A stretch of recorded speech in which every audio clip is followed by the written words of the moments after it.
देखिए, समझिए, सीखिए। ये सारी चीजें आपके लिए काम तब करती है ना जब सारी चीजों को आप कंपाइल करके देखना स्टार्ट करते हो। आप लगता है कि सिर्फ एक स्ट्रेटजी से आप यहाँ पे पैसा कमा लोगे, तो ऐसा बिल्कुल नहीं होगा। किसी स्ट्रेटजी में भी आपको सपोर्ट और रेजिस्टेंस पता होना चाहिए कि क्या इस रेजिस्टेंस के पास में हमें इस स्ट्रेटजी को अप्लाई करना है या नहीं करना है। आप लोग क्या करता है, किसी कोई स्ट्रेटजी आप लोग को मालूम चल गई, मान लो आपको 920 पता चल गई, तो आप 920 उसको सपोर्ट के पास में भी अप्लाई करोगे, रेजिस्टेंस के पास में भी अप्लाई करते हो, इसलिए आप लोग की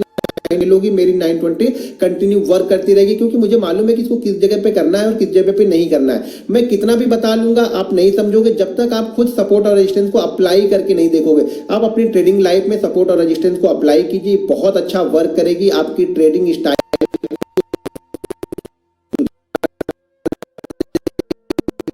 मार्केट आपको पता है कि मार्केट 44,000 से गिरते हुए ये 41,000 के पास में है, तो यहाँ पे सपोर्ट और रेजिस्टेंस निकालना आसान है, क्योंकि ये सारी चीजें क्या होगा, ये ट्रेड हो चुका है। तो मार्केट जब ऊपर जाएगा तो हमें दिखता रहेगा कि यहाँ पे रेजिस्टेंस है, यहाँ पे रेजिस्टेंस है, ये हमें दिखेगा। हमें ये साइक्लिकल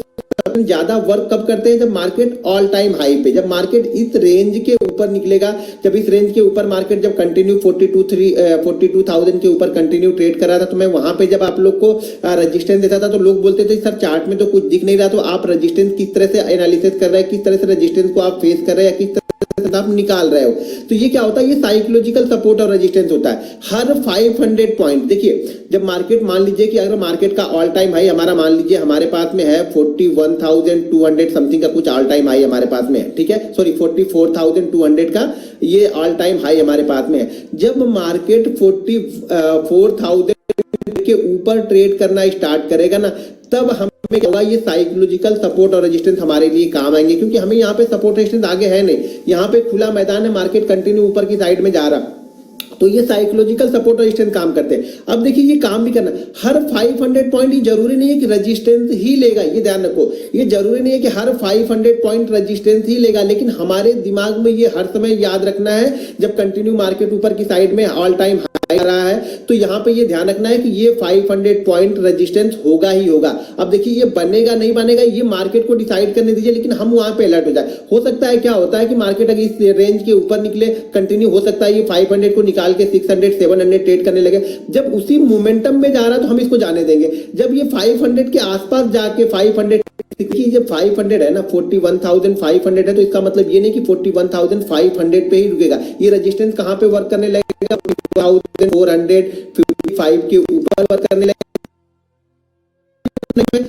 वो ट्रेड मुझसे मिस हो गया, नया ट्रेड कहां पे बनाऊंगा, 44,555 के ऊपर निकलेगा तभी मैं नया ट्रेड बनाऊंगा। इस जोन के बीच में सपोर्ट और रेजिस्टेंस का मतलब पहले समझ लो कि सपोर्ट और रेजिस्टेंस का मतलब ये,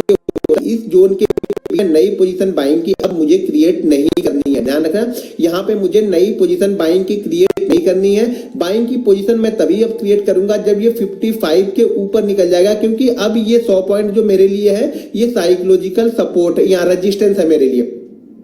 ठीक है, ये साइकोलॉजिकल रेजिस्टेंस है। अब यहां से देखिए हमने पहली बार इसको क्रॉस किया है, अब वापस ये यहीं से नीचे आता है 400, मान लीजिए 44,000 के आसपास वापस आता है, तो अब मेरे पास सपोर्ट क्या है, साइकोलॉजिकल सपोर्ट क्या है, पहले मैं, क्योंकि ये यहां से निकला यहां से निकल गया, तो अब हमें ये पता ही नहीं ना कि यहाँ पे सपोर्ट है या नहीं है, तो मेरे लिए सपोर्ट में क्या मान के चल रहा हूं, मैं सपोर्ट ये मान के चल रहा हूं कि 43,950 से लेकर के 44,050 ये हमारे लिए क्या काम करेगा, सपोर्ट का काम करेगा। ये साइकोलॉजिकल सपोर्ट और रेजिस्टेंस है। देखिए साइकोलॉजिकल सपोर्ट और रेजिस्टेंस कैसे बनते हैं, अब मार्केट कहीं ना कहीं ऊपर की साइड में जाएगा, तो यहाँ पे क्या है, बहुत सारे जो राइटर होते हैं ना, राइटर जो राइट करते हैं, वो लोग अपनी पोजीशन बनाने ऊपर की साइड में करेंगे, क्योंकि कहीं ना कहीं तुमको राइट करना है। वो सपोर्ट और रेजिस्टेंस पहले से तो दिख नहीं रहा कि वहां पे कोई राइट नहीं करेगा, बहुत लोग बोलेंगे सर कोई रेजिस्टेंस दिख नहीं रहा तो वो राइट, क्योंकि भाई राइटर तो राइट करेगा ही करेगा, हर 500 पॉइंट 1000 पॉइंट पे वो राइटर बैठा ही रहेगा, तो वो यहाँ पे राइटिंग करना स्टार्ट करेगा, तो फिर धीरे धीरे वो हमारे लिए साइकोलॉजिकल सपोर्ट और रेजिस्टेंस का काम करना स्टार्ट कर देगा, ध्यान रखना। तो जैसे ही लेवल को ब्रेक करेगा 555, अब हमारा नेक्स्ट साइकोलॉजिकल सपोर्ट और रेजिस्टेंस कहां पे बनेगा, देखिए चार्ट पे नहीं बता रहा हूं, ये चार्ट बना ही नहीं है अभी, मैं उसकी बात कर रहा हूं, ये चार्ट अभी तक बना ही नहीं है, तो फिर नेक्स्ट हमारे लिए नेक्स्ट जो साइकोलॉजिकल रेजिस्टेंस कहां पे बनेगा, वो साइकोलॉजिकल रेजिस्टेंस हमारे पास नेक्स्ट बनेगा, वो बनेगा 44,950 से लेकर के 45,050 तक, ये हमारे लिए नया साइकोलॉजिकल सपोर्ट और रेजिस्टेंस हमारे बनेगा। और वापस जब इस लेवल से नीचे आएगा तो ये हमारे लिए साइकोलॉजिकल सपोर्ट का काम करेगा। ये हमारे लिए साइकोलॉजिकल रेजिस्टेंस है और ये हमारे लिए साइकोलॉजिकल सपोर्ट है। ये साइकोलॉजिकल इस जगह पे आपको हमेशा सोचना ही सोचना है। अगर मार्केट एक बार चार्ट बना भी है ना, तो भी अगर हम उस लेवल के आसपास पहुंच रहे हैं ना, तो हमेशा आपके दिमाग में ये होना चाहिए कि 450 से लेकर के 555 ये वाली रेंज पे या 1000 वाली रेंज पे ये हमारे लिए ये 100 पॉइंट रेजिस्टेंस का काम करेगा और नीचे आते वक्त यही 100 पॉइंट हमारे लिए सपोर्ट का भी काम करेगा। ये तो हो गई बैंक निफ्टी के बारे में। ये कोई स्टॉक भी हो सकता है। मान लीजिए अगर स्टॉक का प्राइस 500 चल रहा है तो उसके लिए हर 100 पॉइंट ऊपर का हर 100 पॉइंट रेजिस्टेंस का काम करेगा। साइकोलॉजिकल रेजिस्टेंस उसके लिए हर 100 पॉइंट ऊपर का साइकोलॉजिकल रेजिस्टेंस है। अगर वो ऑल टाइम हाई पे चलते हुए जा रहा तो हर पॉइंट उसके लिए साइकोलॉजिकल रेजिस्टेंस यहाँ पे बनता हुआ दिखेगा। उसी तरह से अगर 2000 वाला स्टॉक है तो ये मान के चलिए 2000 वाले स्टॉक में 100 पॉइंट पे नहीं रहेगा, 2000 वाले स्टॉक में ये 100